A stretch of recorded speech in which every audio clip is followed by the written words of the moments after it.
Hello everyone. Welcome to 2021 Industry Day. Hopefully you can all hear us. Before we get started, on the right hand side there's a chat screen. During that there's a general chat. You can also go and message each other if you want to, and there's also a Q&A bit. So if you've got any questions that you want answering at any session throughout the 2 days, shove them in there and we'll do our best to answer them. We might drag you on stage to ask them if you're feeling mean. So if we'd like to welcome Ed and Harkirit from the Crescent in York, York's premier independent music venue. I personally would say the only venue you need to go to in York. Ed and Harkirit, if you'd like to say hello. Hi there. And if you'd just like to just give us a little bit of background about yourselves, how you came to where you are now. Ed, do you want to start? Yeah, classic. Right, go on. So actually, I went to York St John's quite a few years ago, and I graduated with a degree in music technology. And after that, I had a fair few jobs, travelled around a bit. And in 2014, I was living in London and I was working selling DJ equipment. And my brother approached me with an idea. He'd been up in York running music events, and he needed someone to come on board with him and launch some kind of music venue. And fundamentally, he had an experience running events, and I had a bit more kind of orientated experience. So ultimately, we came together and turned our hand at running a music venue. And I guess meanwhile, I'd come to York about 10 years ago initially to again come to university. I went to York University, and I didn't study music there. I studied politics for all the good it did me. I guess whilst I was there, I kind of met Bob and Ed, and we had similar tastes in music. We ended up putting on a lot of events together, club nights. I left York, came back to York for kind of I was working for charities at the time. Found myself back in York and kind of found myself putting on gigs again and so on. Ended up managing a different venue. I was assistant manager at the Basement, which was like a tiny kind of 100 cap place underneath the cinema in town. And I think about a year into Bob and Ed starting the Crescent, I came and joined them. So about a year, I think, maybe a year and a half. And we just passed kind of the 5-year mark of this place being open, right? Just in October. Brilliant. So can we ask, what was the idea, the inspiration behind the Crescent? How did it all begin? Wow. Okay. Yeah, it's a good story. It's a great story, in fact. So we, when I first came to York, it would have been 2006, and we were running a drum and bass night in quite a few different places in York City Centre. One of them was Certificate 18, which is now a kitchen shop just around the corner from York St John's. One of them was a Junction, which is now knocked down in his houses. One of them was an old working men's club on Lawrence Street.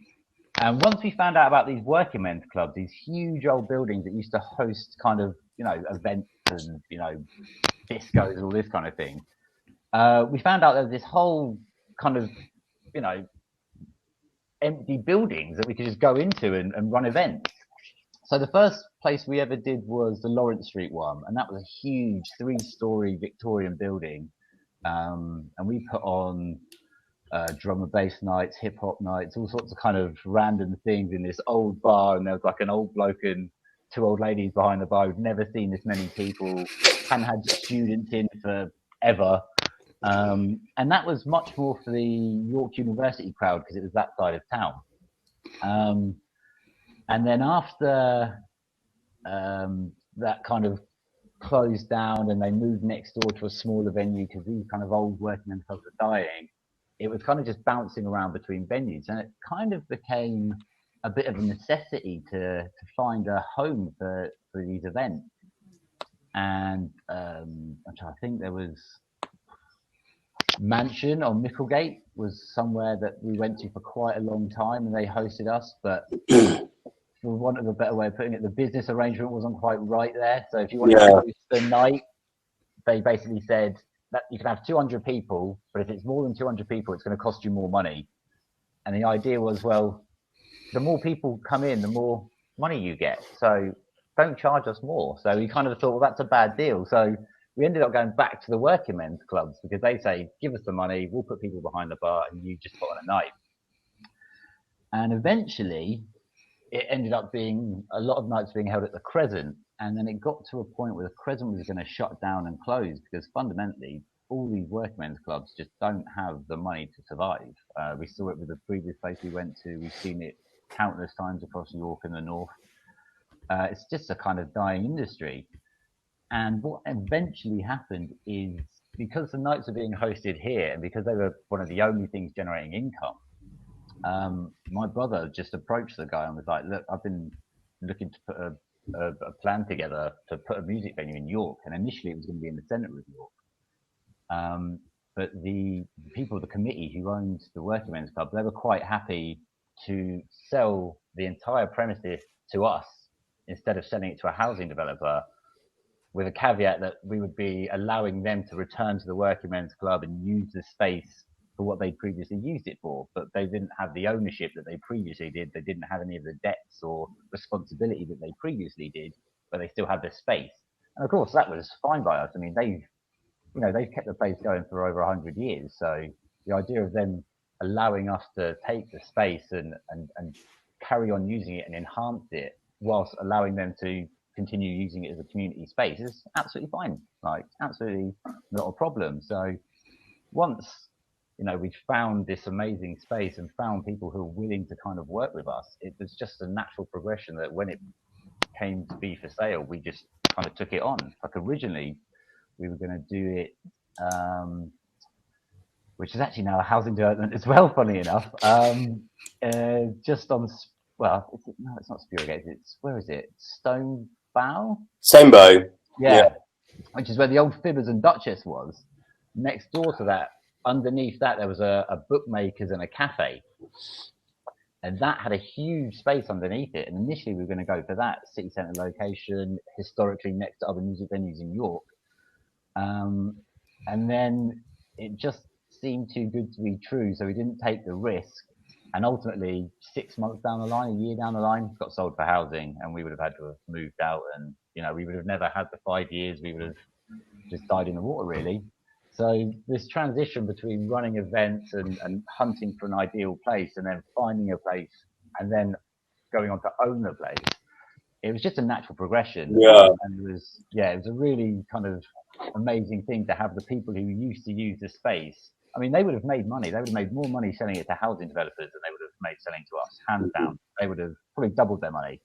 But the idea that they would still have somewhere to go, and the idea that we would still accommodate them, was just, it's perfect. Yeah.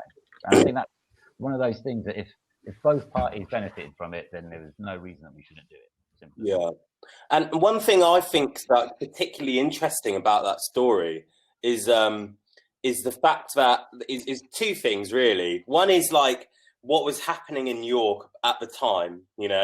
When I first came to York, there was a whole host of venues of different capacities and different sizes. And then what that enables you to do is, like, we were just kind of student, one might say, like, amateur promoters. We were kind of like learning our trade, as it were, but basically making it up as we go along. As a lot of like young people, they come to uni, they want to put on some parties. This is like kind of the way they start out. But slowly over the years that, we were doing that, we were seeing all these venues either run really badly or basically just get sold out from underneath their feet. So, you can have a venue, you can be as successful as you want. And, I've seen this during the pandemic, maybe it's something we'll get onto later. But if you've got someone who owns your building, who really doesn't actually care about what it is you're doing, they just want to see rent, you will always be worth more as a housing development. You'll always be worth more as a property development.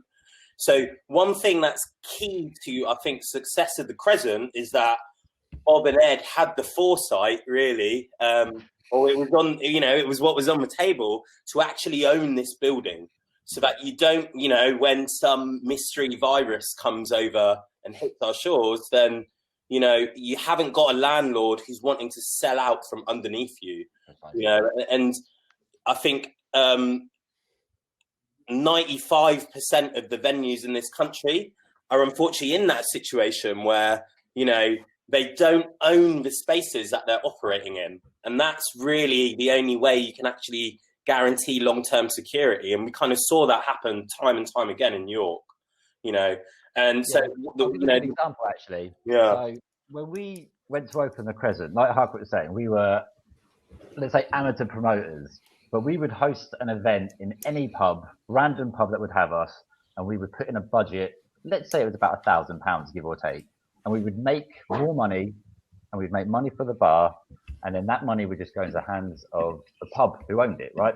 Now, a lot of the time, let's say Certificate 18, which was around the corner from York St. John, that was owned by a pub company. So all the money that was made in the pub behind the bar just go to the pub company, and the bloke behind the bar would get a little bit of money out of it. Now, when that pub went up for sale, we approached them before the Crescent, and we said, we have put nights on in this place. We can make all this money. You've got literally, you can look at your own records and put us on, and you can see we'll make money. And they refused because they didn't see that being a viable, profitable thing. They much rather sit there as a pub and do the normality than allow someone to come in and take a bit of a risk. So we probably got turned down by about 2 or 3 places like that, as well as kind of being patient with finding a place. So we were very fortunate to find somewhere like this that we could own outright, because that wasn't the initial plan at all. Like, we would always have gone to rent somewhere and then accumulated profit to pay the rent. Owning it here it's a completely different way of kind of approaching the business, and like the Harkirit said, so different to 95% of businesses in our industry. Like, it really doesn't work like that for a lot of people, and it's kind of, you're right on the tightrope there. It's a very dangerous kind of place to be in a situation like this. Like, one thing that was completely unexpected that insurance companies aren't paying out on has now put so many places at risk because of the way that they have to be owned and have to be operated, just because it's not seen as kind of a useful thing to have a music venue. It's not like, oh, it's just a commodity. It's the same as having any old shop that you can rent on the street and then just people go in it and just whatever. Like, they don't see no one truly sees the value into a situation like this where no one can attend music and no one can interact with people on a completely different level to your day-to-day life. And I think that's one of the big things, that we truly love what we do. We've always been putting on nights. We've lost out. How much money do you reckon you've lost out by putting on nights? I mean, over the years, I've no idea. I've no idea. I tend to try and, if it's a bad one, I'll try and drink enough so that I just... I remember I was put on a night, this was in Mansion, and there's so few people turned out, I had to leave the event, go to a cash machine and get the money out to pay the DJ, right? So we do this because we want to do this. We were running nights in the dirtiest little pubs we could find just to have a night and play music and get our friends to come along. And, we've been doing this for how long? 13 years? 12 years? But equally, like, part of my attraction to York and coming back and doing this in York as well, right, is that York is the kind of place that it's a very DIY place. Like, if you want to have a scene in York, you've got to go out and make it yourself. And it's through doing that you'll find like-minded people that, will probably end up becoming your best friends. You probably end up opening businesses together, and going into business together and that sort of thing. Because, in some other cities, it's there on a platter, you want a techno scene, it's there. You want, your favourite, new indie band who've been Mercury nominated. Well, guess what? They're playing the Academy in 3 months' time. York's not like that. York, you have to fight to make that scene happen. But because of that, you invest, and I'm not talking like financially, but personally, you know, you become so invested in like the scene in York and, you know, and so on. Like, it was a really kind of formative part of my life, you know. And yeah, no, we were both students at the time, so we would both be doing our studies. I mean, I did music technology.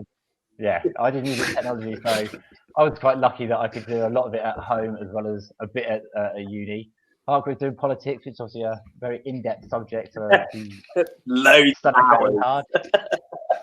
But, you know, what we did on our weekends, what we did on our evenings is we walked around putting posters up. We, you know, went and handed flyers outside events. We spent our time carrying sound systems, which I'm so glad we own a building that we can The amount of times I remember like having a shopping trolley or something and going down the road with like turntables in a shopping trolley or something like mad like that. So, you know, we've done it all. So when someone approaches us now and says, I want to put on my techno night, I want to put on my drum and bass night, I want to put on my house night, we're like, yeah, okay, you know, we've done it. So this is what we expect of you, because this is what we did. If you need a hand, ask us, because, you know, like I said, the shopping trolleys out the back will, you know, help you in whatever, right? So we've done it all in terms of putting on nights and hosting it. And this was, I say, the final kind of step in the progress to get to a point where we've got the room, we've got the space, we don't have to actively seek out stuff. Now people can come to us and we can accommodate them.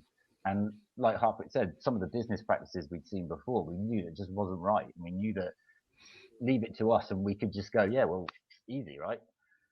It isn't, by the way. But, you know, we approached it with the idea that we've seen how we can do, we've seen how other people do it, and we kind of think we know how to do it better. And ultimately, I think in 5 years, well, you know, a lot of businesses don't last the first year, and, you know, the second year is always the hardest one, right? So to get to 5 years is, you know, an achievement in itself, regardless of whatever the business is. And the fact it's something that we enjoy doing, and it's the fact that we are in a situation where we are adding something to our local community is just, yeah, it's great. I mean, you know, if you're going to start a business, try and have a vision, you know, don't think, oh, I want a load of money, because once again, there's not a load of money in this. But it's the idea that what you'll do with your business, you enjoy it and other people enjoy it. I think that's like kind of a key thing. And I think that the music thing, we'd always, you know, I think it was Einstein said, if you do something that you love as a job, you're not really working, right? You know, you're always just doing what you enjoy. And the idea of, I don't think Einstein said it quite like I did, by the way. But it's one of those ones that, you know, sometimes you wake up in the morning at a music venue and it's 8 in the morning and someone's delivering beer barrels and it's raining. You think this is a nightmare because I've got to go and roll beer barrels down into a cellar. And then other times you're sat there with, you know, hundreds of people enjoying the band that they love the most. And you're thinking, this is incredible. Like, yeah, you can see that. We get that twice a week sometimes. I mean, hands down, like the best bit of it is like you find a band, you fall in love with them, and then you book them, and they're kind of like, you know, me and Ed both live above the venue. It's like they're playing in our living room, you know? And like, that's like, sometimes I'm just like, this is fucking mind-boggling, you know? Like,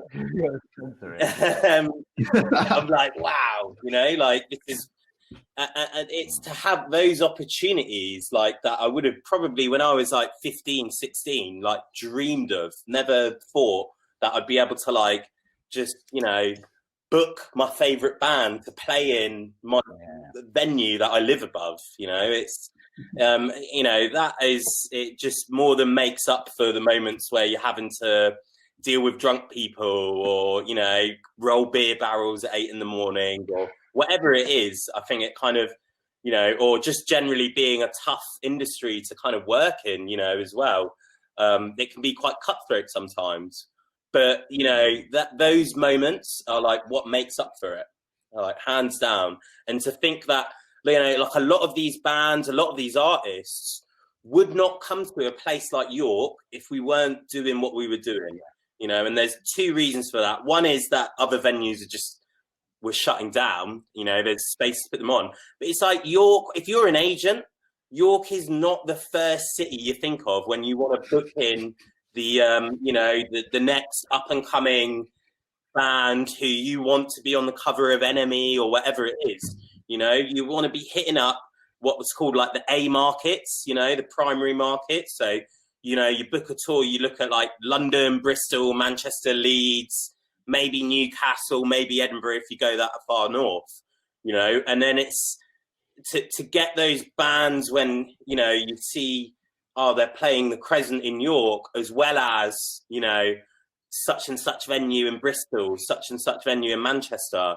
It's that feeling of like pride, like we're making something happen for our city that, wouldn't be happening otherwise. We're trying to put our venue on the map and say to bands, agents and so on, well, you might not have thought of coming to York before, but like, look at all the other people, amazing people who played here, who come back to play here again, who've really enjoyed our venue.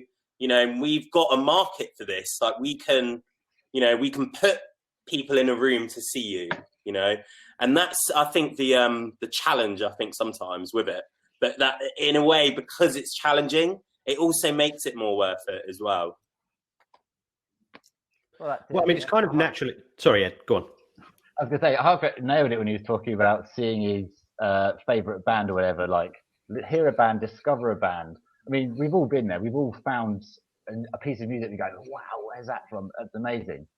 We were doing that when we were at university and then actively seeking out that band and bringing them to York. That was, we decided to do that in our, teenage years, 20s, right?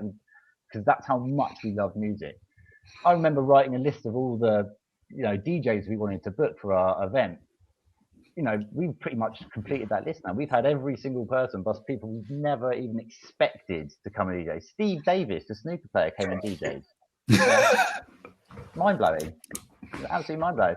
He was on TV the following day with Stephen Hendry, and they had Crescent stamps on their hands for the event the night before. Now, if you told me, when I was 18, putting on my first ever drum and bass night, that, let's not say how long down the line, 15 odd years down the line, Steve Davis is going to be getting a stamp on his hand. It's going to be on BBC. I wouldn't have believed you. I just wouldn't have believed you. But it's the idea that, we had this vision at the site that we wanted to do something with this city that we were in. There wasn't a scene for us, but there was definitely space for a scene because there was no scene. So we just filled a void. And, I think countless times we've seen people come and go, especially students who have put on a night. But because there's no longevity in this city for that kind of cultural scene, because people come to York and then just leave, there's no development. There's always a genesis, but there's never the next step of the scene. And Yeah. we've seen that. Yeah. I can't tell you how many times we've seen Every year, it's like with the students promoters, it goes through these cycles. You have like a night and they'll get, very popular that, no matter which DJ they book, because it tends to be like kind of DJ stuff, stuff, right? No matter which DJ they book, they'll sell it out, like no problem. But after, their third year, like a lot of them will leave because, they were actually studying medicine or, they were, they want to go be a lawyer or an accountant or whatever it is that they're doing, right?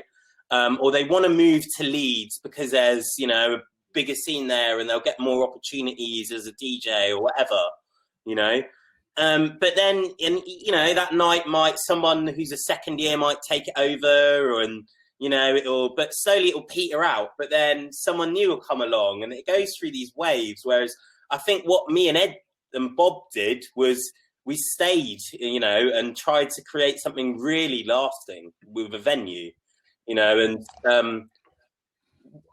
I would love to see more creative kind of student entrepreneurs stay in York to develop their nights a bit more because, I don't want to be the only people putting on like a certain kind of thing in a way, Yeah, I think you're right. I think that it's really important that York doesn't have that kind of residual kind of student effect that other cities have. We don't have that kind of remnants of student culture that kind of permeate into the rest of the city. So you don't have a kind of creative part of town. You don't have an old industrial area that's become creative kind of hub that has, artistic studios, has exhibition space, has all that kind of stuff. We just don't have it in York. It doesn't exist. Whereas you go to, I mean, London's a prime example where you have the east part of London that was all industrial, like Hackney, and now that's just kind of art space, fundamentally. Old warehouses being turned into creative spaces.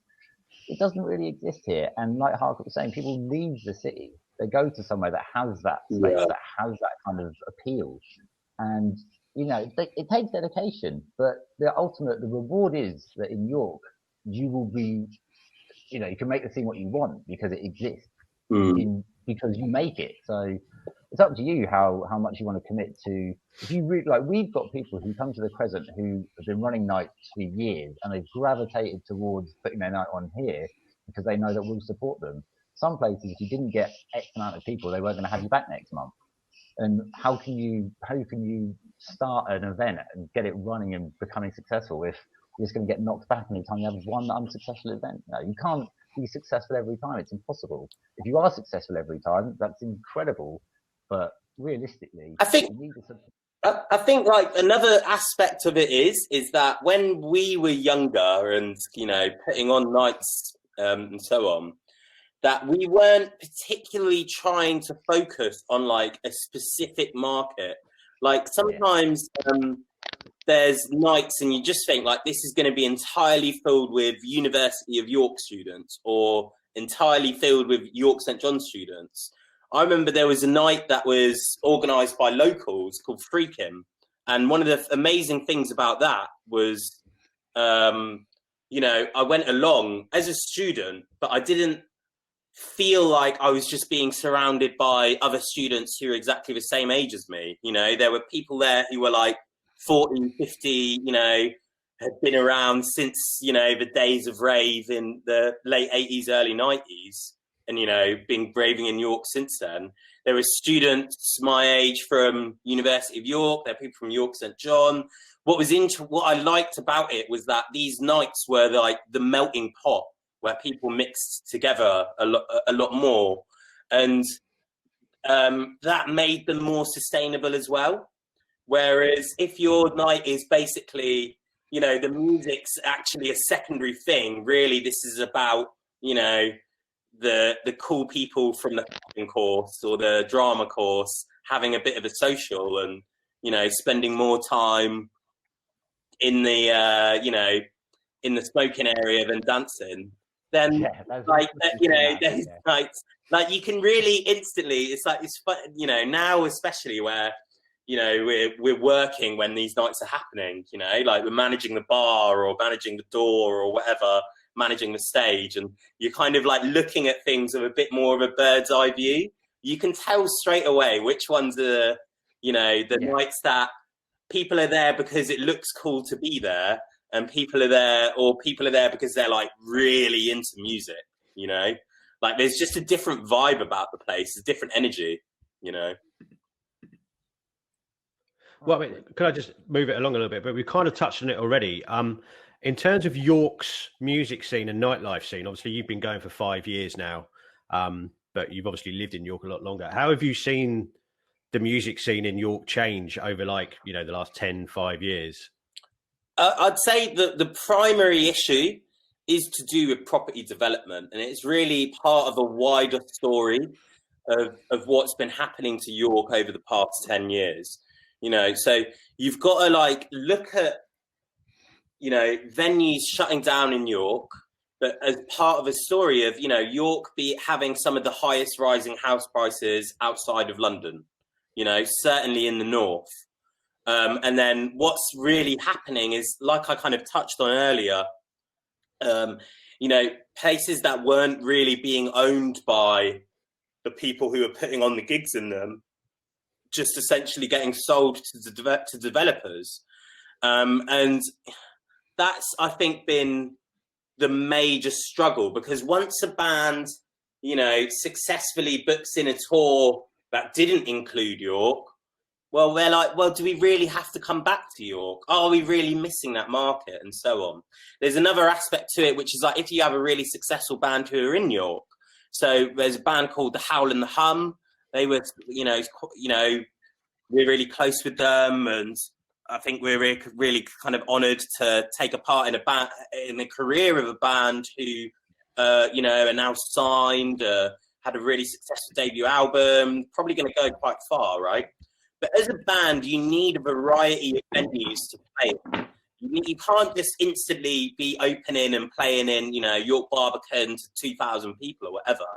You need to learn your trade and start off playing in a small venue, 100 cap, and then move to a bigger venue like ours, like a medium-sized one, 250, 300, and then go on to play, a 600 venue and so on. And as a city, as York, if we have a variety of venues of different sizes, it means that bands can come here at different points in their career, whereas if we only have one venue of one capacity, we can only have a certain tier of band, and we try our hardest to get people, and kind of pride ourselves on managing to get bands and artists who are of a higher cap usually to come play like a B market in York, like a working men's club in York is we're really proud of that. But long term, it's not the healthiest thing for a city as well. So part of the work we've been doing is working quite closely with York Council now. We petitioned York Council to pass a motion pledging to protect music venues in York. And, they passed that unanimously. So one thing that they're doing is kind of forcing developers to sit down with the people in York who are part of the music scene and to try and work through some of these issues and making it a condition on some of the planning developments that are happening. No, you can't just shut down another venue. You have to either put something in its place or, find a solution elsewhere and so on. So those conversations are kind of starting to happen now, which is much more healthier. I think it's a bit of a mixed picture in York.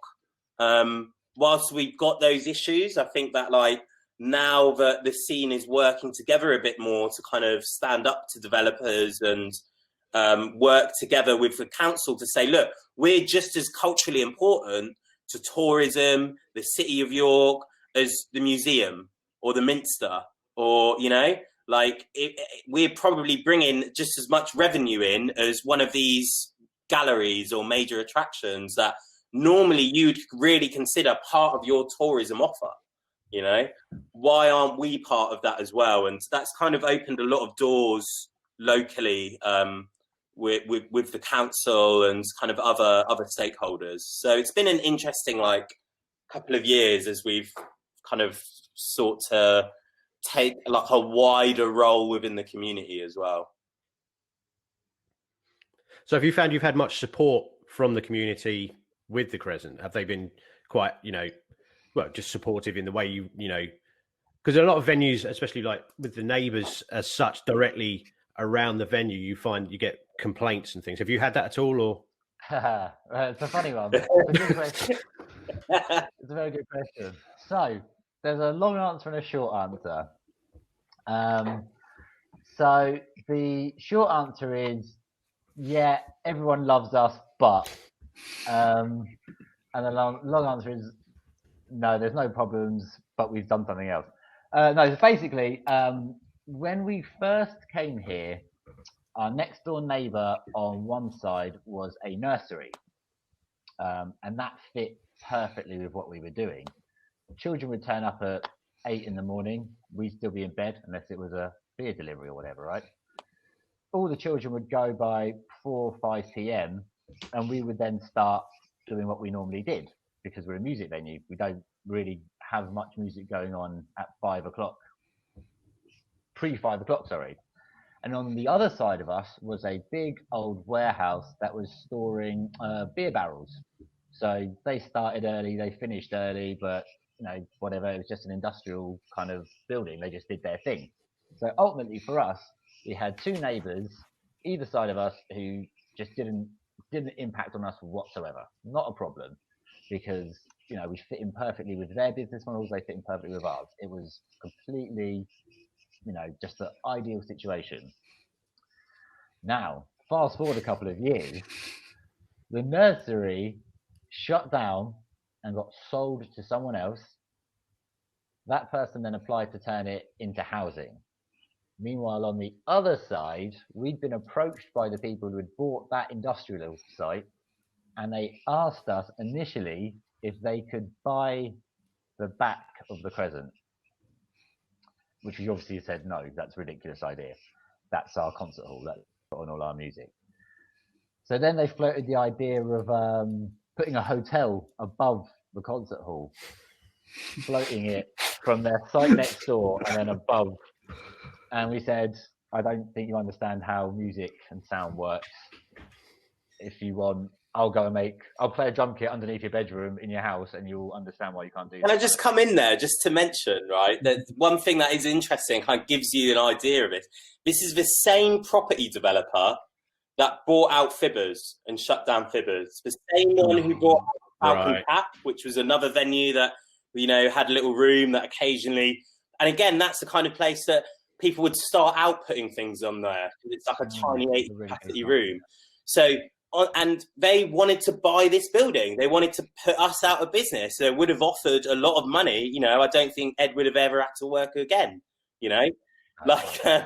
Fundamentally, they would have been perfectly happy and did not see an issue with the fact that if they did that, there would be no venues in York whatsoever. They did not see that as an issue. So, yeah, not at all. So this is it. So from that point, we said, listen, the concept of hotel next to a music venue is a difficult concept because you have to do so much work to make it viable, and you're not even there. It's not like we've moved in. You're not even there yet. So then they kind of came up with, we'll make it office space and so on and so forth. But realistically, that's been a 3-4 year kind of drawn out process. But fundamentally, our neighbour on one side wants to build a huge office block next to us. And the neighbour on the other side, we've been slowly but surely working through the logistics of having a premises next door that isn't a nursery. So initially they wanted to turn it into a residential kind of housing block, as it were, in a terrace. And we just said, I don't think that's feasible. It just doesn't work as next to a music venue. It's one of those things that we've probably seen it 1,000 times, well, not 1,000 times, an exaggeration, a fair few times where music venue shuts down because of noise complaints. Now, the idea that we've taken over a historic working men club that's been here 100 so years, ran it for a couple of years, and then the building next door gets turned into residential, one noise complaint shuts us down and just shuts down not only a building that's been there for so long, but a building that's been providing for people for so long. And I mean, we've only been here 5 years, fair enough. You could say, well, that doesn't matter as much. But ultimately, like Harkirit said, where else? There's nowhere else in York. And these people don't care that there's nowhere else in York. And it's difficult trying to find, bless you, it's difficult trying to find someone who does care. And I think the council actually have been really great recently. And I think that they started to grasp the concept that culture isn't just taking a picture of the Minster and then going and looking at an old building and then going to a restaurant and then going back to your hotel and then getting the train back to where you're from. So I think that it's important that culture gets realised. It's everything. It's, the busker in the street is almost as valuable as the gargoyle on the Minster. That's a bad example, actually. Sorry, buskers. But do you know what I mean? They still have a place, right? And then that place is part of the city, it's part of the cultural ecosystem. And like Harkirit said, you need small venues. You need a band to go in and play to their 20 mates at a little dingy pub, and everyone goes, "That was amazing. Yeah. I did it. I was in a rubbish band." There you go. But like Harkirit said, I wasn't going to book out the Barbican with a rubbish band for our first show and invite my 20 mates to that. So you need the steps on the ladder, and we've got very few rungs on our ladder in York. It's a real concern that if any raw, good musical talent comes through York, they're not going to be in York for long. They can't be in York for long. It's unsustainable. Right? The amount of bands that come and go, and then they didn't get the opportunity to play to a bigger crowd, build a home audience, and then move on. It's just tragic, really. It's the same with the music events, with the DJ events. Like I said, 3 or 4 years is the life of a music promotion event, and you'll get like a really well-attended event, it will die, nothing will fill its void, and then there's no, that type of music just doesn't exist in York anymore. You can't find that music. You have to go to Leeds. And it's one of those ones that we try our hardest to let there be diversity, whether it's in our front bar where there's just people DJing, whether it's in our back room where it's an up-and-coming band or a big touring band that we've managed to snag and get in the back room. And it's not just about getting as many people in a room drinking and listening to whatever, you know, is popular at the time. I don't want to sound like an old man, but there's a scene in York which is what they call vertical drinking. It's get as many people as you can stood up in a place. Obviously now you can't do that, social distance, but it used to be you get as many people as you can in a building, get them as drunk as you can for as cheap as you can, and then get them all out. And that was culture in York. That was what nighttime in York's all about, right? And like Harkirit alluded to, sometimes you get these nights that we put on, but ultimately it's just a drinking club for popular people in a certain, you know, part of a certain sphere of people. So for us, we wanted to kind of be the incubating ground for all these like smaller groups that need somewhere to go, and they need to develop, and they need to, you know, we've had a night that's come here, and you know, sometimes there'll be 7 people, and sometimes there'll be 40 people, and it's like, well, guys, my gigs, yeah. Yeah. I mean, there's a list of them we could do. Right? My dad knows, But it's one of those ones that ultimately people need, like I said earlier, I went to a cash machine to get money out for a DJ once. People need to make their own mistakes in order to develop their night. And if, you know, they make the mistake once and we said, don't ever come back, or, you know, go find another venue, they're not going to. They just can't, right? Like, I think what's really beautiful as well is like, particularly, so like every Wednesday when we didn't have a gig on, or most Wednesdays, or at least once a week, we'd have like open decks in our front bar. So, I mean, I'm sure like a lot of you might not have been to the Crescent. So we have like a kind of games room and kind of front bar area that's open generally every day, every evening. And then the concert room is kind of out back and so on. But there's a little DJ set up in the front bar. And, you know, myself, Ed, we all came from this kind of DJ background. And something Ed's brother had been running for many years before this venue was like an open decks event where people could, you know, DJs who don't get the opportunity to play out much or just learning. Maybe they don't have like CDJs at home and wanted to practice on those. They just have a control, whatever it is. Or maybe they don't have Technics at home and wanted to play around on some 1210s. So you could come every Wednesday, just sign up on the night. And it was a great place for people to meet like other DJs who are into similar music to them, or other DJs who are into completely different music to them. And what's been beautiful to see is like people make friends with each other and then come to the bar and say, we want to put a night on. And we're like, oh, great, let's do it, you know? And sometimes they've gone really well and sometimes they've gone really awful. But you know, the amazing thing is that it's like a beautiful feeling of like, we created that space for that relationship to happen. You know, we created that space for people to feel comfortable enough, financially comfortable enough, you know, personally, to try and put their effort into creating something, you know, for a community. And really, that's what we're all about, is trying to provide that space for those connections to happen.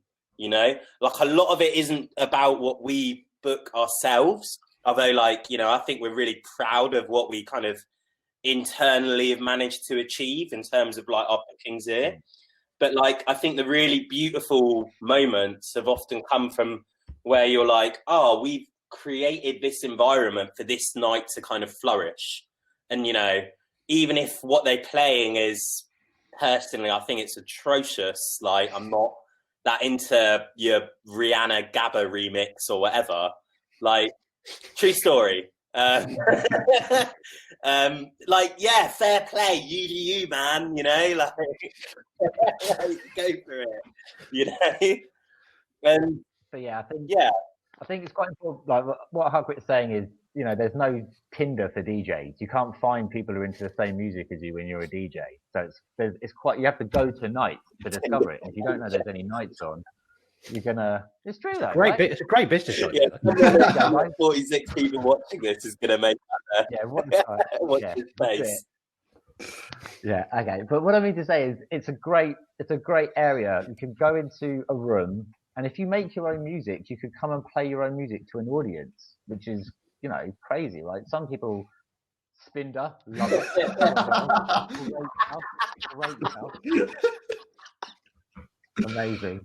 But it was amazing. You could come into a room. You could literally walk into a room on a Wednesday evening at 7:30, and there'd be some bloke blaring out some jungle, and you'd be like, "What? This is incredible, right? I love jungle, for example. I'm going to go get a pint, and then when he finishes his set, I'm going to say, hey, do you DJ often or whatever?" I don't know how that works. And I say, Spinder would do the dirty work for you. But what I mean to say is, it's great that you can go into a room and find people who are into your music. And you can find, if you're a DJ especially, it's really hard to like get into the DJ scene. Like, you have to go tonight, you have to beg someone to put you on, you get a support slot at 7 o'clock in the evening, no one turns up, you play to a set, no one's there. It's rubbish, right? If you can get a half-hour set, you can just play music and practice, and then someone who runs the night is there and sees you, it's a great opportunity. Yeah. So, one of those ones. We've seen people, I think Nathan Pindu, should I name names? I shouldn't do. I don't know if I did. But this is a guy who used to just buy records, and then he would come into the front bar on a Wednesday and listen to the records because he didn't have much of a setup at home. And now, you know, he's doing really well for himself. He's producing. He's been signed to a record label. You know, he's getting DJ slots for doing recordings and stuff. It's like, that's great. You know, he used to just come in and play his records. Good on him. Like, and I think that development of a person. I mean, we're not going to take personal responsibility for his music career. Don't get me wrong. But we're just saying that there was an environment that accommodated him and allowed him to come and play some music. And people who heard him playing were like, oh, have you heard this music before? That's really great. And it's just that kind of basic interaction with humans. Yeah. Like, there's a really important thing that was before COVID. This was in 2019. This was out. It's a big study into what you would refer to as the third place. So you have your home, you have where you go and do everything like university or work. You need a third place to go and be, right? Now, I think fundamentally there's a big problem with culture as it's seen has to rely on alcohol a lot as the third place. Go to the pub or go for a night out. And it's somewhat of a shame, I would say, that our industry, the cornerstone of our industry, is absolutely alcohol. Like, why should alcohol be the reason that you go and see a band? Just to emphasize that, right? Like, you know, I'm doing some work for the Music Venue Trust at the moment, who are kind of a network of grassroots music venues across the country, and I've been like a regional coordinator for them since the start of the pandemic. But we think that 80% of our industry's kind of profits are really made on alcohol sales rather than tickets, you know. And so the cost of your ticket, so when you buy a ticket, I think I can't remember the figures off the top of my head, but it's around about this region, is like 120% of the cost of your ticket is what's going towards the cost of the event. So the event is more expensive to put on than the cost of your ticket is telling you it is. You see what I mean? You have to use some of the bar money in order to make that thing viable, you know. And Ed knows this, he handles all the finances, right? Like, what we charge as a venue hire doesn't really actually cover, by the time you pay the sound engineer, half of it's gone, you know. You pay security, pretty much all of it's gone, you know. And so the cost of the venue hire doesn't cover the cost of what it takes to open the doors. So we're entirely reliant on alcohol, and there's some real structural issues there that I think need to be addressed. This is not just the case universally. In Europe, music venues, about a third of their turnover is through public funding, you know, and so we've been historically underfunded as a sector. So when we look and turn around at like all these venues that are shutting down because they're not commercially viable, there's a deeper story to tell there, you know. That's it. I think that it's the provision of culture is, you know, in one aspect, you know, they'll put X amount of money into a museum, an art gallery. and that's fair enough. It has to be done. But then when it's an independent business such as ours, it's like, well, you're a business, just make money, right? That's, charge more for your drinks, put on more profitable events. Come on. It's like, you don't come around to the art gallery and go, you want to put some more profitable paintings in there, mate. It doesn't work like that. You have to fund culture for it to exist. And then the expectation that, especially with music, the expectation is it's on the musicians. Like, that if you want to be in a band, you have to practice. You have to hire a studio to record your album. You have to go and practice. You have to pay for that space to practice in. You break guitar strings, you pay for them yourself. You can obviously apply for funding, PRS funding and stuff. There's lots of grants available, but ultimately, the stories of people buying vans for their band and then, driving around the country. Funding is desperately needed for the individuals there, as well as the actual institutions that they play in. And I think that the idea that, alcohol is the thing that underwrites us and basically funds the whole system is crazy. If you took alcohol out of the equation, this industry would collapse in a month, right? Fans would go to venues, who would pay for the band? The tickets, like Hulk said, don't even cover the band. So then what happens? So it's a real, and then you see this now with the kind of funding being offered to venues. You have to justify that you're going to generate profit to get funding. But the only way we truly generate profit, we're not going to sell loads of food. We're not going to become a restaurant and suddenly start dishing out food. We've got to sell something for people to be in the building, and the tickets aren't enough. And it's a real concern that this expectation that people have to go on a night out, they have to drink alcohol to keep the whole system going. It's bizarre. Yeah. People, I really hate it when someone comes to the bar, because we both work on the bar as well as run the place. When someone comes to the bar and they say, I'm just going to get a can of Coke, I've got work tomorrow, whatever. It's like, you don't have to tell me why you're ordering a soft drink at a music venue. It's really, it's irrelevant. Like, there could be 100 reasons, and I just don't care. I don't know that. But I mean, it's up to you. It's your choice. But people genuinely feel bad they're not buying a drink in a music venue. That's why music venues get really annoyed with you when you bring your own drinks, because it's like, guys, that's the only thing we can make money out of. Like, please help us, right? It's not because we're stingy and want all your money. It's like, just want to add to that as well is, I would love the ability. So it's, myself and another chap, Joe Coates, who's been so influential in the music scene in York. He's been a promoter for like kind of 15 to 20 years now, who kind of like manage the calendar.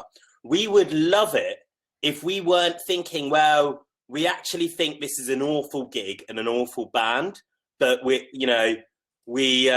should really put them on because we know that they're going to sell out and that the average person there is going to drink about £15 worth of booze, right? And we would love it. I would love to say to you right now that alcohol does not influence our programming, but the reality is it does. I would rather give a Friday night to the worst indie band possible. I mean, there's limits to this, but like some awful band who have a good following, or someone who's made it through to the second round of X Factor. I'm not going to name names or whatever. Or, someone who I think is going to sell the booze and sell the tickets than I would someone who's trying to do something, maybe a bit more experimental or a novice promoter or something like that. That fundamentally, we're going to be more willing to give our Friday night up for the one that's going to pay the bills. And I would love to say it's not a consideration, but it is, and we have to try and fit the stuff that's not commercially viable. And we know that we're really doing, because it's a good thing to be doing, around the stuff that, is going to make us hit our bar targets for the week, which are ambitious targets, not because, we need a lot of people walking through our door buying beer in order to keep a roof over our heads. Fundamentally, that's what it's about, and there's limits to that. I'd say that one thing we don't do here that a lot of other venues do is book cover bands constantly. Now, why it is that a band called Motor Headache or Absolute Bowie will guaranteed sell tickets to people who will come and drink at those, rather than you know, a band who are really interesting and up and coming and, you know, and so on. They're completely different markets, you know. But like, I think that a lot of other venues fall into a trap of booking like cover bands constantly and, you know, or going for just commercially viable things. And we're trying to strike a balance, you know, between what is commercially gonna, you know, keep the roof over our heads and so on, but is also appealing to different communities and not get trapped into, you know, booking just the stuff that's going to make the money, you know. Like, we're trying to be led with our ears and not our wallets, you know. But it's a hard balance sometimes, because the reality is you need X amount of these in order to just, you know, pay. I mean, sometimes people will be like, can we host a wedding reception here? And we're like, yeah, you know, that's probably going to pay some bills, you know? I mean, ultimately, we don't want to say, you know, we're not the curators of culture. We're not going to say that, you know, that's good, that's bad. We have to make. We'll say it, but in privately to each other. That was really awful. Like, my ears are bleeding. There's the provision of culture, which we, you know, for some reason or other have decided that we're going to do. But this is it. You know, so one thing you've got to remember is a lot of the bands that we put on, you know, come from external promoter, for example, come and say, I want to put this band on, or I want to put, so it's not just us saying this band, this band, this band. No. Ultimately, it's a mixture of stuff that gets booked in will come from different places. So we're not the filter. A lot of times you'll find that the filter will be the venue and say, actually, we only want the profitable stuff. We only want that band and that band because we know, like we said, you're going to get a load of drinkers, you know, oh yeah, I mean, certain nights, as soon as you get in contact with us, we go, no, because it's just not our kind of night. Be it, you know, like Hark said, a cover band, be it a kind of, you know, just something that doesn't sit right with us, we just say no. And the real tragic thing is when we have a band that we know is going to be great, but we know that the audience isn't going to be enough for us to justify putting them on the weekend slot, because people traditionally drink on a Friday or a Saturday, and depending on your age group, it's either the Friday or the Saturday. You can kind of work that out. Bank holiday Sundays, you always put something on a bank holiday Sunday because people are going to go out and drink. So that's a drinking night. It's like, why are we looking at the calendar going, that's a drinking night? Oh, it's Christmas, put your drinking nights in there, kind of thing. It's a real shame that we approach our business model as this kind of like, oh yeah, well, the cultural value is great, but the financial value is greater. And it really shouldn't sit like that for us. Like, ultimately, we would like to be able to put on a diverse program that appeals to everyone and doesn't rely on just selling alcohol to as many people as quickly as possible in the time frame that we're allowed to sell alcohol in. Because obviously there's restrictions on what we can and can't do. You know, we don't want, you know, no one wants a gig to start at 4 p.m. But if we could put on a gig at 4 p.m. and sell alcohol for 6 more hours or whatever, you know, we'd make loads more money. But that's not the nature of the industry. That's not the culture of the music industry.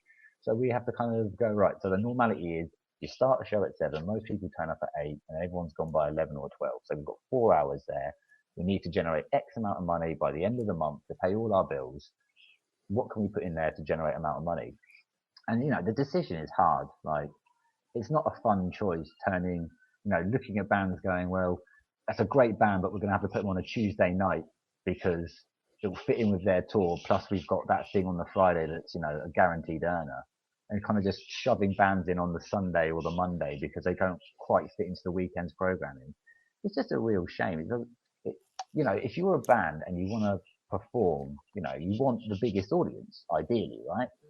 Kind of, you know, ultimately tours are slightly different where people kind of expect to fill dates on a tour on a midweek date and stuff. That's absolutely fine. But, you know, we have to sometimes actively make a decision. That date is available on a Friday, Saturday, and that is available. Which one is going to be more beneficial to us instead of to the wider, broader community? And sometimes that's not even our decision. Sometimes that's an agent, you know?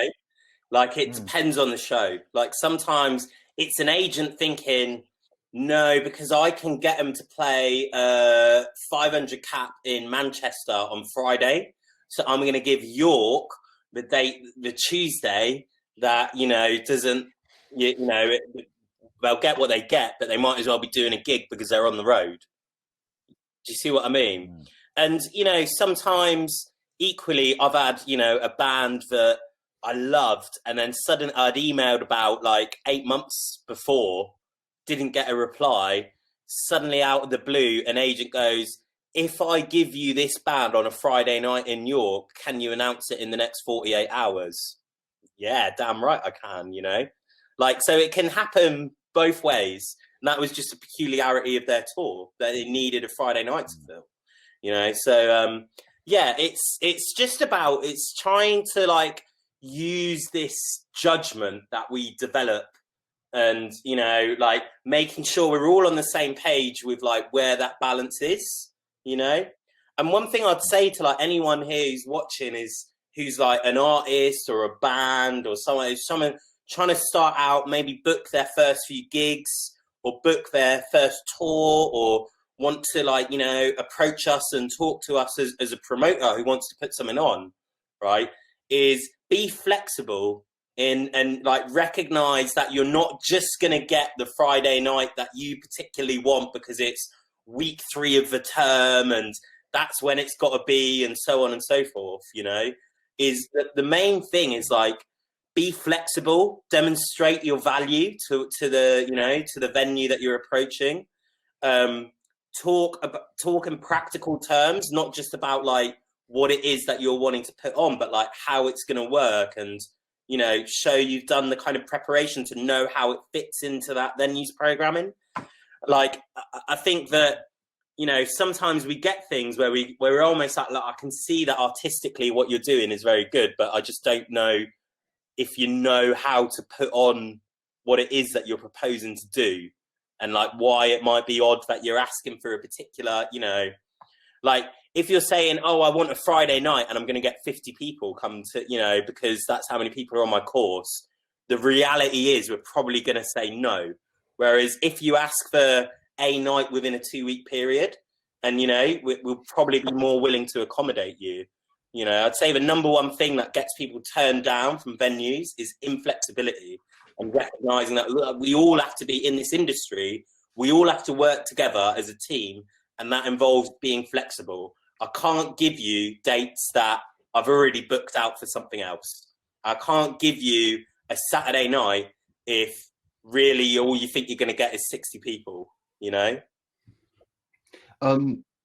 Which is a shame that we have to do the program. Yeah. I didn't want to interrupt, but we've had a question, and I was just wondering if we could invite him onto the stage. It's all about how like individuals can support venues, but if Angela can just add Corbin to the stage, that'd be fantastic. Hello, can you hear me? There we go. Yep. Good stuff.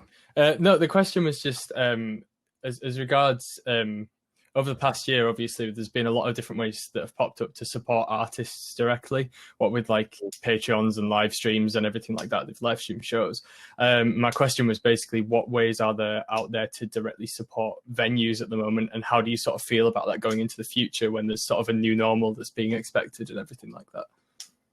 Yeah, I'd say it's a really good question, because something that's been interesting is like, in a place where we can't physically attend gigs, what's the venue's role now? In a world where an artist can put on a live stream, like, for example, Bandcamp, they came out with this, like, streaming service for gigs and so on. But essentially in that model, you're kind of taking a promoter or a venue out of the situation. So in this world where artists can directly connect through this medium we're on now, how does a venue come into it? It's a really good question. And I think that we're, as an industry, still trying to figure that out. Is our role as a curator, is our role as, someone who facilitates the recording of the band, who, do you want to come film it in our venue and so on? At the moment, I'd say number one thing people should do is go to saveourvenues.co.uk and support the work of the Music Venue Trust. So if you follow them on Facebook, Twitter, @Music Venue Trust, there's also a really good Facebook group called Music Venue Trust Activist Group. One thing that I think they've been really influential, and yeah, I do work for them, disclaimer, that they've been really influential in doing is changing the discourse around music venues and the role they play in our cultural lives. So that's even before the pandemic. They were, instrumental in bringing in agent of change legislation. So you can't just build a property next door to a music venue and then complain about noise. And, we just signed with the old nursery next door a deed of easement. So like a contract saying they can't complain about that. That form of contract was pioneered by the Music Venue Trust. Since the pandemic, I think they've done an incredible job of lobbying the Department Culture, Media, Sports around various exemptions, around the performing arts guidance, around funding in particular. I think this is the first time with the Cultural Recovery Fund that we saw lots of venues getting funded. So number one thing, I think support Music Venue Trust in the work that they're doing. Go to saveourvenues.co.uk. Support venues who weren't able to get funded because of mostly ridiculous rules around eligibility. There's a red list in particular where these venues kind of urgently need support. And then they're organising, merchandise, competitions, live streams. Frank Turner did a live stream for a good friend of ours, the Lantern in Halifax, sorry. And just on the other night, and he raised 10 grand for them in a single live stream.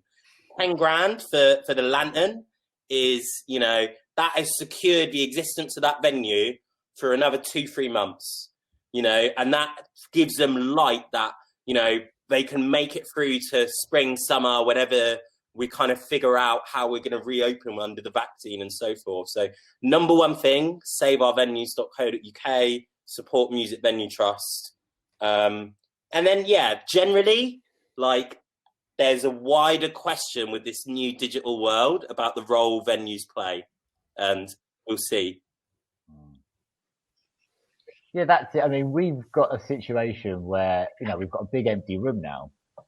What do we do with it? So, we were lucky at the first lockdown. We did a crowdfunder and we just had an incredible response. I mean, I didn't expect it. It was a bit overwhelming, if I'm honest. So we made money. This was before any kind of government grants were announced. This was a real, that was a situation that you dread as a business, to just not know what's going to happen. So to have that money come in was incredible. But you can't keep asking people for money. You just can't. You have to offer something. Now, we were so privileged to have people who cared that much about us to donate financially. And, we've been really lucky that people have offered to come and help us do refurbishment for free, to literally come in and help us paint and stuff, because of the kind of community spirit, I think, that's kind of evolved from this place. But, stuff like merchandise, we've never ever sold a t-shirt before in our lives. And then, we had to pivot around to this kind of new thing, let's sell some t-shirts and see how that goes. And actually that made us money. We were like, wow, we've never done that. So, the simple thing of buying a t-shirt, if enough people buy a t-shirt for a venue that needs money, then it will input some money in there. But it's a difficult time because, like Harkirit was saying, we've got a games room that's got a pool table in it. It's got retro consoles. No one can touch that stuff anymore, right? No one can come and, play on the old Nintendo. That's rubbish. So kind of our business model really got to be kind of looked at and reassessed, and what can we do going forward? What will people want to do going forward? That's a big thing. Do people want to sit at home and watch gigs now? Do people prefer that? It's cheaper. You can just pause it, go to the toilet. You're not going to miss anything, and then just come back, right? So it's one of those that people's tastes will adapt over time always, but when it's enforced upon them like this, it's a concern that some places won't be able to catch up and work out what to do to survive. And I think that, like Hark was saying, the Music Venues Trust is alerting people to who the kind of more unfortunate venues are right now and who need the assistance. So I think this kind of actively see who's appealing for money, really. We're in quite a good situation in terms of government funding. We've got our first ever bit of Arts Council funding. Previously we'd have never dreamed of going to the Arts Council and asking for money, and now they're giving it to us. So we're lucky. Other people aren't so lucky, and I think that whatever they're doing to raise money, sign up and do it. If it's buying a t-shirt, if it's not getting a refund on a ticket, if it's buying a ticket for a show in the future that they've booked in. That's a great way to do it, to give them some kind of ability to say, right, well, we've got an audience for a show in the future. Just anything to kind of get people kind of working as a business is key, because ultimately, there's people sat around doing nothing right now and worrying about what they're going to do in the future. Brilliant. Thank you. So just to follow up on that, we had some questions from a girl called Faith come through before any of this. And she asked, do you think that there'll be a continuing demand for virtual shows? Yes, I do.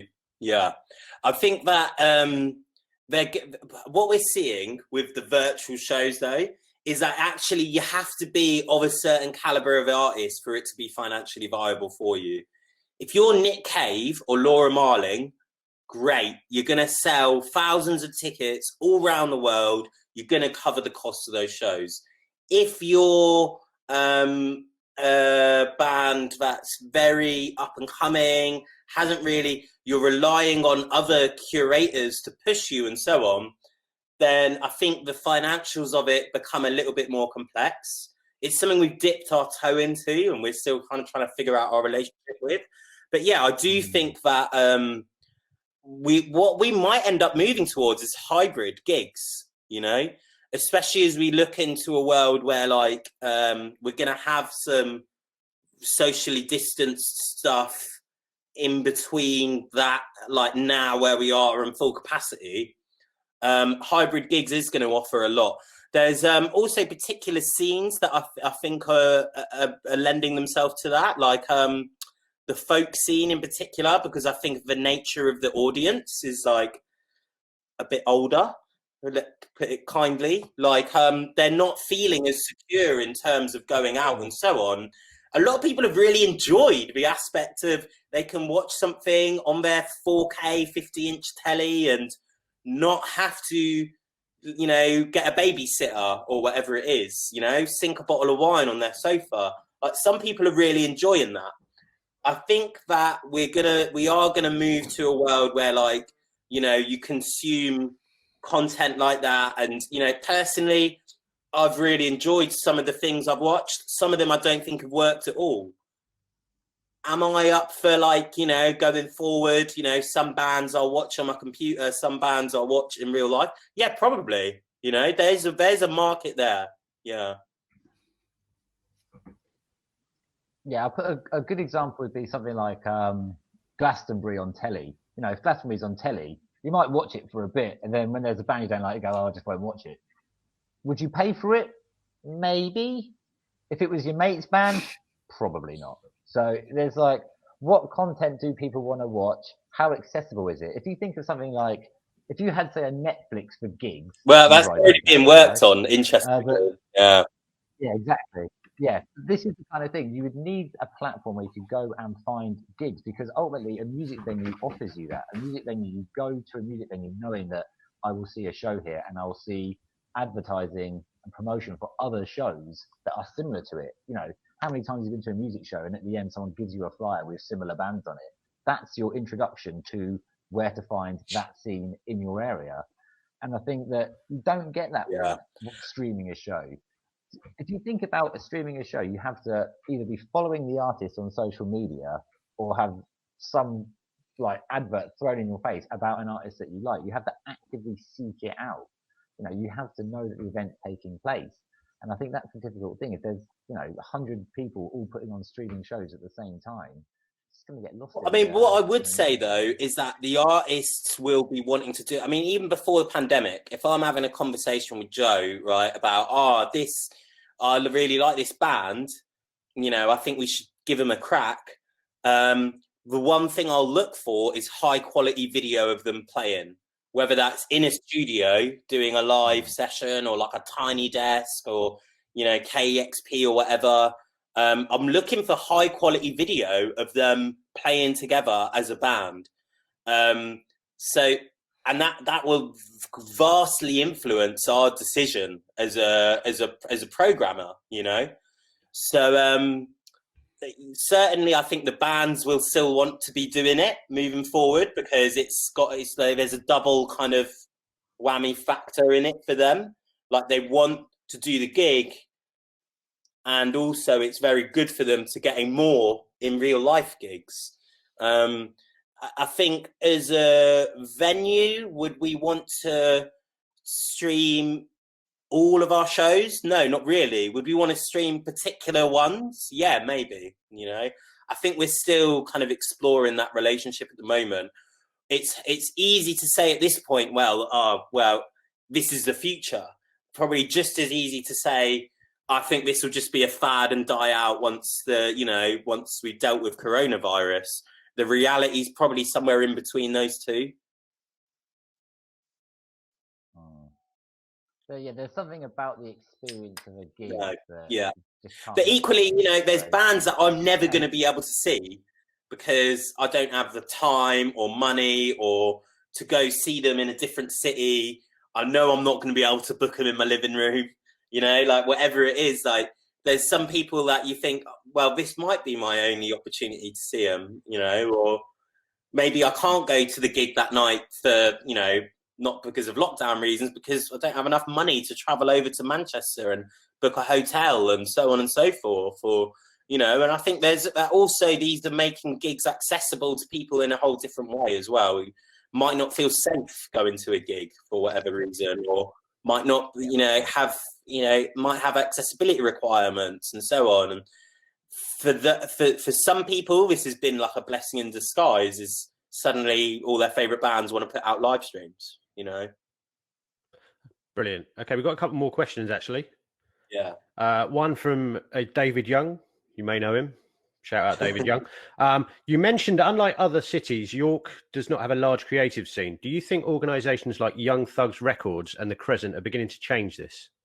I would say that it's not that York doesn't have a large creative scene. It's that it has a great creative scene. I'm not going to use the word like large or small because it's like proportionate to what. It has a really good creative scene of passionate people who are very DIY in their ethos and approach and whatever. And it's like once you find this creative scene in York, it's like suddenly you all know each other. Everyone knows each other. You walk through town, you're bumping into each other constantly. So I wouldn't say it's like a, you know, we don't have a large creative scene. I think we do. I think the issue is that we don't have spaces in which it can develop and nourish further. And it doesn't necessarily have the input that other cities have, where you have students moving there and then being like, I'm staying here, you know, and I'm going to have a massive influence on the creative sector of the city because I'm going to stay here in this city and do whatever it is, graphics or events or music or whatever it is here in this city, where, you know, it can be like it's the same old faces and there's a few changes, but it's nowhere near as fluid as it is in other cities. So it is here. I don't want to dissuade people from like thinking that York's just like this dull, you know, creative wasteland. That's not true at all. It's a really, you know, it's full of passionate people who are very creative and, you know, love what they do. I think it's more a question of like a sense of renewal that you need, particularly like, you know, for creative people, we fuel off each other and we fuel off new development and new ideas and so on and so forth. And I'd just like to see a bit more of that in the city, but there's systemic reasons behind that. Housing, one of them, the cost of living here. The higher the cost of living, the less time creative people have to devote to their craft. That's just a fact, right? You know? So, or the lack of spaces. Again, it's all these issues are kind of linked systemically. But there is, like, go out there, find the creative people in York that you want to collaborate with, because they are all here, you know? Like, when you get to know the people in the creative scene, it's an amazing scene. And that's why I came back, you know? It's part of the reason Ed came back.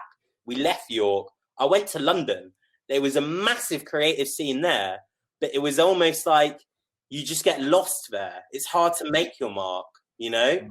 Whereas in York, it's like, I feel like I live in a city where I'm so supported by the creative scene. Like, we're so supported by the other creatives in the city. It's a wholly different experience.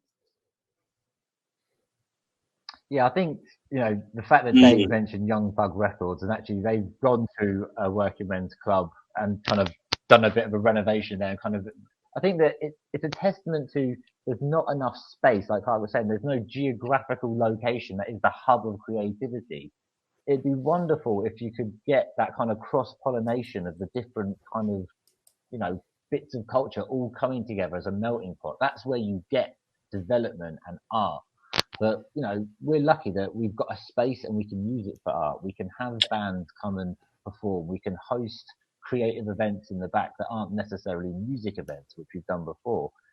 And I think that it takes dedicated individuals. And it's great that if you have a dedicated individual and you can see that the work they're putting in is because they love it and they're passionate about it, then you want to work with them. And I think that Young Thugs, promoting bands and building up bands, what they've done in York and putting people who deserve to be recognised in a place where they are getting recognised, is fantastic. And I think that, it's one of those ones that you need someone to be championing local bands. You need local record labels. It has to be a thing, because you can't form a band and then sign for the biggest record labels unless you're incredibly talented. And even so, it doesn't work like that, because you still need to know the right people. You still need to get through. You still need to jump through certain hoops and be recognised as a band that can fulfil the potential. So Young Thugs are great for that. They've taken bands, they've supported them thoroughly. They've kind of shown them, that this DIY, band thing, like record label, you're a little local band, we're a DIY record label, but we can do something if we all really try hard. And I think that's just incredible. I think that, you can do that in any scene. Like me and Harkirit started as part-time amateur promoters when we were students, and now, we're, lucky enough to have this situation, but we've been allowed to have it because the creative scene have worked with us the entire way. Like, we've put on events in other places, and vice versa. When time comes, we'll have those events come and do stuff. It's one of those ones that if you can cultivate a scene and allow it to grow, it will grow. That's how it works. But there's a worry that it will stagnate if it's not allowed to develop and not given the space to develop. The less cultural space, the less music venues there are, the less art galleries there are, the more competition there is to get into them. And then ultimately, if it's a popularity contest, but so be it. But if it's in terms of quality of the output, the cultural and creative output, if something's more profitable and there's less space to sell it, the more profitable stuff's going to get sold. It's like we alluded to earlier with making money from putting on certain bands. If there were loads of music venues, every band could get a show, and then you could say, well, that's the venue to go to for that kind of music, that's the venue for that kind of music. Ultimately, we're in a situation where there's a handful of venues and you get what you're given in York, and you kind of, if you don't like it, you go to Leeds. And a lot of people do that because there's enough platforms that people can get on and say, right, well, I like that kind of music, I'm going to go there. Chances are there's a band I'm going to like. So we're fortunate that we have passionate individuals, but we're unfortunate that we don't have the team that we deserve. I think we need to have, a space. If there was one huge industrial area in York that was empty, it would be populated by like creative people. It would be amazing. And the output would be fantastic, because, as I say, there's this synergy between the different kind of streams and how they work together, like art and music, kind of always have sat hand in hand, and it's difficult to manage. I mean, I do think though that we're going to come out of the pandemic and we're going to see an unprecedented level of creative, throughout history, the hardest times have led to a flourishing of, particularly in relationship to music. Punk came out of a certain period of time. Rave would not have happened without Thatcher, So we are going to see like a beautiful flourishing of, creative cooperation and so on. And I, for one, am really glad to be in a place like York during that, because we know that we're going to be at the heart of all these discussions. Like, it's our friends who we're going to collaborate with. I think that's a beautiful thing. So I'm really looking forward to that, because who knows, we might completely change what we think about the creative scene in York as we come out of this and people come out of the woodwork who maybe we've not had the opportunity to meet yet, or maybe we've not seen this side to what it is that they do as an artist yet, you know, because they've been taking the time over these lockdowns to hone something completely different, you know. So I'm really excited for that as well. Like, and I wouldn't want to be anywhere else other than York for it. Brilliant. Got one last question. I don't know if can we get Shannon McCarthy up? Hi, Shannon. Hello. Yeah, my question was, how do you know feeling you're contributing to the development of council discussions in the security of venues and in the music industry, importance in the tourism, as it's one of the key parts which, if you go to anywhere, you want to explore the culture, and one of the best ways to get invested is music. So how do you feel knowing your work is contributing to councils discussing and trying to recognise the importance? Yeah, it feels really good, to be honest, because actually we've been way more successful than I ever thought we would be.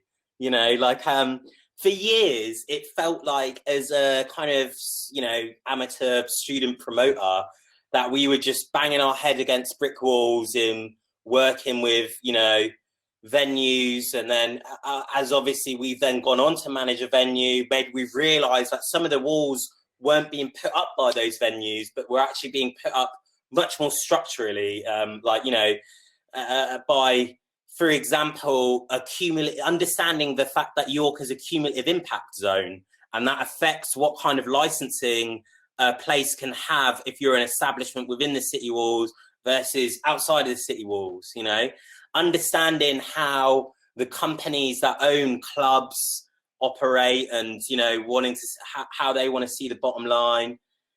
I guess that as we like kind of learned more and more about what it is that we were doing, like we were kind of very much like we made it up as we go along. I think Ed will agree. Like and we've got to this point now where over the past couple of years we're literally seeing these venues that we know that we wouldn't be doing what we're doing if we hadn't have had those spaces to try and learn our craft in, right? And seeing those taken away from the people of York, it was kind of, you know, heartbreaking, really. So it's been well, to know that they don't have the same, I don't want to say chance, because everybody finds their own way. Finds their own way, but there's something fundamental that you need, which is, if you're going to put on a techno night, you need a venue with a 3 a.m., 4 a.m. license. Like you know, you can't just do it or you will struggle. You'll really struggle. And the more struggles and barriers you put in place, the less likely it is that that person's going to start that thing, start that project, start that. So when we proposed this motion to the council, asking them to pledge to protect music venues, property developers, I'll be honest, I actually thought it was really ambitious. And I didn't expect them, again, knowing some of the councillors, I'm not going to name names, and some of the party politics that were involved. I had no idea that it would be passed unanimously. And that now we've been invited, you know, I take part in like a cultural leaders group that the council organised, where I'm sitting alongside, you know, the people from the Minster or the theatre and so on. And they're really, everyone is like absolutely in agreement that, you know, we are a cultural space and that we're adding something to the city. And it's, I think actually, I thought it would be much more of a struggle than it was. And when the moment we raised our head above the parapet and said, we need to have a conversation about developers and the impact that they're having on music venues in York, suddenly all the local press wanted to listen. All the local councillors wanted to listen. Other creative people in the city wanted to listen and collaborate with us and so on. And actually, yeah, people really like received the message well. So I suppose a lot will also be really thankful to see that, to know that there's people such as yourselves to actually listen to, I suppose, and vice versa. Yeah. Well, I think that it was, at the start, it was, like we explained, it was born out of necessity. There was no space for us to do what we wanted to do. So eventually we created a space for ourselves. And, at the start there was a few music venues, like I said, there was a few music venues that we, cut our teeth at, and then they started shutting down, and it suddenly became, they weren't our rivals. We never were like, oh, we're glad they've shut down, we're going to get some more business. It was never like that. It's like, oh no, that's another important part of York's, integrated part of York's music scene gone. Like when Fibbers went, Fibbers is an institution. That's been there decades. Hundreds of thousands of people have been to Fibbers. It's gone with no regard for a replacement, with no regard for the culture and historic value that it has. It's just gone. And the guys who run it are actually say, no, we're not going to bother with music venues. We're going to open a city centre bar that's going to be a bit more kind of cocktaily stuff, and instead of doing music venue stuff, because it's a grubby job. It's not it's not the best thing in the world. We can pivot around and do this instead. And we never set out to be champions of culture. We never set out to be like battering down the door of the council and say stand up for culture. But I think that it's ended up being that. I'd say one thing is, and I learned this from my politics degree. Yeah. If you find an issue and you frame it in a certain way, right, you will get everyone you need to get on board, because and I think that what happened was really like, we were able to just point out and look, this is the same developer having the impact on a whole city's music scene like this. Someone needs to do something about it, and I think that was the moment that everyone kind of realized and saw, oh wait, that's actually what is happening, isn't it?